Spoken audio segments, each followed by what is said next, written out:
আসসালামু আলাইকুম। আজব কাহিনী আজকে সবারই নারায় দেখছো, কিন্তু মনে হালিকের নারায় আজকে ফার্স্ট দেখলাম আমার লাইফে। তো সবাই আমার লোকে থাকবেন, দেখতে দেখতে পারবেন হালিকের নারায়। জায়গাটায় গেতাছি, হালিকের জায়গায় তো জনে নারায় করতেছে, এনে গেতাছি।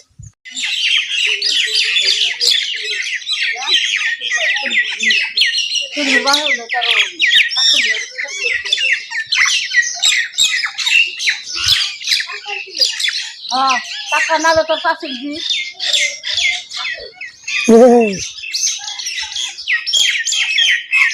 দেখলে বাবু বাইরে যা দেখতে মারা খেতে দেখ চারজন দেখ মারা খেতে চারজন মারা খেতে